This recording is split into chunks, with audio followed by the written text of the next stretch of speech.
अस्सलाम वालेकुम नाजरीन। एपिसोड नंबर 164 का आगाज़ कुछ इस तरह होता है। आयगल खातून जो कि बहुत ही ज़्यादा परेशान होती हैं, वो मारिया से मुलाकात करने के लिए उसके किले में पहुंच जाती हैं और फिर आयगल खातून मारिया को तमाम कहानी बताती हैं कि वज़ीर आलम शाह ने काय कबीले में घुसकर सलचान खातून और मल्हान खातून को गिरफ़्तार करवा लिया और बाला खातून के यहाँ एक बच्चे की पैदाइश होने वाली थी, लेकिन वज़ीर आलम शाह को इतनी भी शर्म नहीं आई। उसने बाला खातून को इसी हालत में सगोद की तरफ बंदी बनाकर भिजवा दिया है। और फिर आयगल खातून मैरी से कहती है,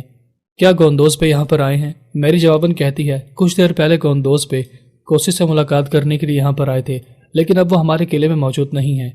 और मैं ये भी नहीं जानती कि गोंदोज पे अब कहाँ पर गए होंगे। ये सुनते ही आयगल खातून परेशान हो जाती हैं कि अब मैं गोंदोज बे को कहाँ पर तलाश करूँ। और फिर आयगल खातून जैसे ही गोंदोज बे को तलाश करने के लिए निकल जाती हैं तो दूसरी तरफ मैरी भी काय कबीले की ख़वातीन की मदद करने के लिए अपनी खात्मा से कहती हैं कि मेरे घोड़े को तैयार करो, हम भी काय कबीले की ख़वातीन की जान बचाने के लिए सगोद की तरफ जाएंगे। खात्मा ये सुनकर परेशान हो जाती है और वो मैरी को समझाने की कोशिश करती हैं, लेकिन मैरी अपनी खात्मा से कहती हैं, मेरी आने वाली नस्ल भी तुर्कों से ताल्लुक़ रखती है, लिहाजा जब मेरा बच्चा पैदा होगा तो वो जान जाएगा कि तुर्क कितने अजीम और बहादुर हैं, और अब तो मैं भी तुर्कों के साथ जुड़ चुकी हूँ, लिहाजा वो भी मेरा ख़ानदान है, मुझे अपने ख़ानदान वालों की मदद करनी होगी। दूसरी तरफ जैर कुताई जो कि बहुत ज़्यादा बुरी हालत में होता है, वो अपनी आखिरी सांसें ले रहा होता है और फिर सुंगर पर चिल्ला चिल्ला कर कहते हैं, जैर कुताई के लिए पीने के लिए साफ़ पानी का इंतज़ाम किया जाए वरना यह मर जाएगा। लेकिन कोई भी सलजूकी सिपाही जैर कुताई के पीने के लिए साफ़ पानी मुहैया नहीं करता। बिलाखिर उस्मान साहब के सिपाही को यह तमाम सूरत हाल देख कर मज़ीद गुस्सा आ जाता है और वो कहता है, हमें रात तक होने के लिए मज़ीद इंतज़ार करना होगा, रात होते ही मैं संदान को तोड़ने की कोशिश करूँगा। और इसी दौरान जैर कुताई जो कि खांसना शुरू हो जाता है वो बेहोश हो जाता है। तमाम सिपाही जैर कुताई की बुरी हालत देखकर बहुत ज़्यादा परेशान हो जाते हैं और कहते हैं, हमारे भाई रात होने तक का इंतज़ार करो, इंशाअल्लाह ताला सब कुछ ठीक हो जाएगा। लेकिन जैर कुताई उन लोगों की बात नहीं सुनता और वह ज़ख्मी और प्यासा होने की वजह से बेहोश हो जाता है। सलजूकी सिपाही जब उस्मान साहब के साथियों को बात करता सुनते हैं तो वो ज़ोर ज़ोर से कह के लगाकर हंसना शुरू हो जाते हैं कि इन गद्दारों के साथ तो ऐसा ही सलूक होना चाहिए, इन लोगों को तड़प तड़प कर मरना चाहिए। यानी कि सलजूकी सिपाहियों को इस बात का भी एहसास नहीं होता कि ये हमारे मुसलमान भाई हैं। दूसरी तरफ कौनूर अल्प उस्मान साहब को ढूंढने का नाटक कर रहे होते हैं, लेकिन हार्बे भी कौनूर का पीछा कर रहा होता है और फिर कौनूर एक रास्ते पर रुकने के बाद निशानात देखकर समझ जाता है कि उस्मान साहब और उनके साथी यहीं आसपास ही होंगे और वो अपने बाकी सिपाहियों को पीछे हटने का हुक्म देता है और कहता है, तुम दूसरे रास्ते से जाकर उस्मान को ढूंढोगे और मैं इस रास्ते से जाता हूँ। हार्बे भी दूर खड़ा ये सारा मंजर देख रहा होता है और वो दिल ही दिल में सोचता है, इसका मतलब वज़ीर आलम शाह ने तुम्हारे बारे में सही कहा था, तुम एक गद्दार हो और तुम सबसे पहले उस्मान को ढूंढने की कोशिश करोगे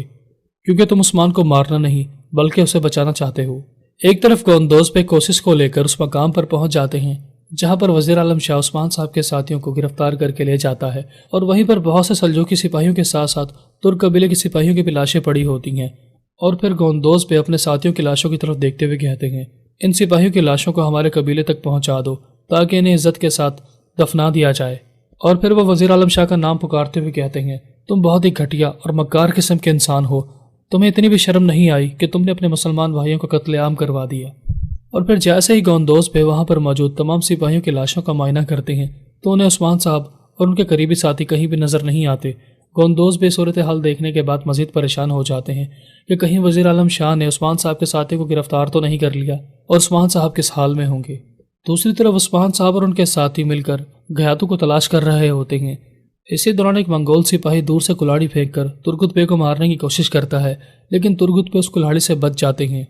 और फिर देखते ही देखते कुछ मंगोल सिपाही उन्हें चारों तरफ से घेर लेते हैं और यूँ दोनों गिरोहों के दरमियान ज़बरदस्त लड़ाई शुरू हो जाती है। यानी कि जैसे जैसे उस्मान साहब घयातों के ठिकाने के करीब होते चले जाते हैं तो मंगोल सिपाहियों की तादाद बढ़ती चली जाती है और वो इस बात की तरफ इशारा होता है कि उस्मान साहब घयातों की तलाश में सही रास्ते पर हैं। तभी घयातों ने अपनी जान बचाने के लिए उन रास्तों पर मंगोल सिपाहियों को छोड़ रखा है। और फिर जैसे एक मंगोल सिपाही तुर्गुत बे पर हमला करने के लिए आगे बढ़ता है तो बोरान दूर से तीर चलाकर उस मंगोल सिपाही को जहन्नुम हासिल करने में कामयाब हो जाता है और फिर बाकी सिपाहियों के साथ तलवार से लड़ना शुरू हो जाता है। ये वही मंगोल सिपाही होते हैं जिन लोगों के बारे में घयातू बड़े गरूर और तकब्बुर के साथ कहता है कि ये वो सिपाही हैं जो मेरे के इशारे पर अपनी जान कुर्बान करने से पीछे नहीं हटते। यानी कि वो मंगोलों में से सबसे ख़तरनाक सिपाही होते हैं जिन्हें ख़ास तौर पर खून खराबे के लिए ट्रेन किया जाता है। बिलाखिर एक मंगोल सिपाही उस्मान साहब पर अपने भाले की मदद से हमला कर देता है عثمان صاحب جو کہ زخمی ہونے کی وجہ سے صحیح طریقے سے لڑ نہیں پا رہے ہوتے، وہ اس منگول سپاہی کا مقابلہ کرنے کی کوشش کرتے ہیں، لیکن وہ منگول سپاہی بہت زیادہ طاقتور ہوتا ہے اور وہ بھالے کی مدد سے عثمان صاحب کو زخمی کر کے زمین پر گرا دیتا ہے۔ عثمان صاحب بھی زمین پر رینگتے ہوئے ایک درخت کے ساتھ بیٹھ کر ٹیک لگا لیتے ہیں اور تھوڑا سانس لینے کے بعد پھر سے اس سپاہی کا مقابلہ کرنا شروع ہو جاتے ہیں۔ وہ سپاہی جیسے ہی عثمان صاحب کو مارنے کے لیے آگے بڑھتا ہے، عثمان صاحب کی تلوار ان سے دور ہو جاتی ہے تو عثمان صاحب مکوں اور لاتوں کی مدد سے اس سپاہی کو مار رہے ہوتے ہیں۔ بالآخر عثمان صاحب اس منگول سپاہی سے بھالا چھین کر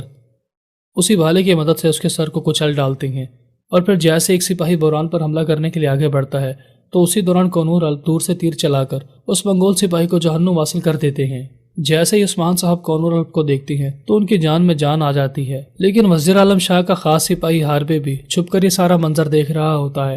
اور اسے اس بات کا یقین ہو جاتا ہے کہ کونور واقعی ہی عثمان صاحب کو تلاش کر رہا تھا، لیکن وہ عثمان صاحب کو مارنا نہیں بلکہ اس کی جان بچانا چاہتا تھا۔ اور پھر عثمان صاحب کونور سے گلے ملنے کے بعد ان سے پوچھتے ہیں کہ میرے سپاہی کہاں ہیں، وہ میرے پیچھے آ رہے تھے۔ کونور کوئی جواب نہیں دیتا تو عثمان صاحب سمجھ جاتے ہیں کہ ضرور وزیر عالم شاہ نے میرے ساتھیوں کو قیدی بنا لیا ہوگا، اور پھر کونور الپ عثمان صاحب کو بتاتے ہیں وزیر عالم شاہ نے آپ کے سپاہیوں کو قید کر لیا ہے اور اس نے مجھے آپ کو گرفتار کرنے کے لیے بھیجا ہے، لیکن میں اسے بتاؤں گا کہ میں نے آپ کو چاروں طرف تلاش کیا لیکن میں آپ کو ڈھونڈنے میں ناکام رہا۔ اور پھر عثمان صاحب کونور الپ سے کہتے ہیں تم فوری طور پر جا کر وزیر عالم شاہ کا دھیان اپنی طرف کھینچو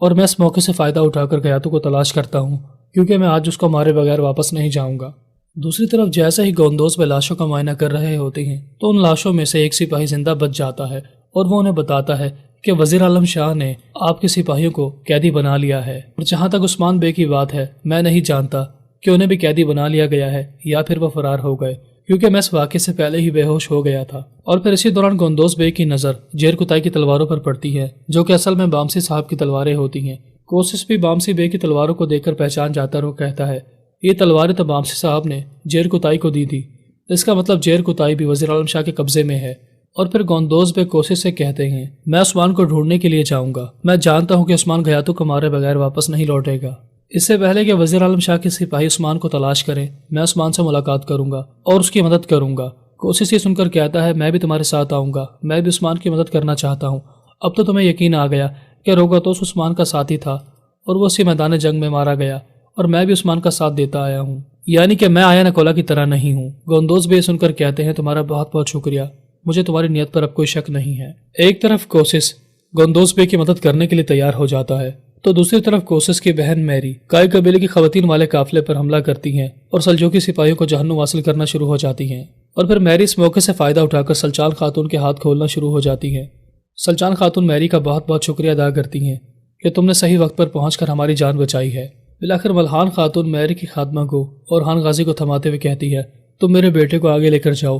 میں پیچھے آنے والے سلجوقی سپاہیوں کو جہنم واصل کرتی ہوں۔ بالآخر کائی قبیلے کی خواتین میری کے ساتھ کسی محفوظ ٹھکانے کی طرف آگے بڑھ جاتی ہیں۔ ناظرین، ایپیسوڈ نمبر 164 کا اختتام ہوا۔ ملتے ہیں اپنی نیکسٹ ویڈیو کے ساتھ، تب تک اپنا خیال رکھے گا۔ اللہ حافظ۔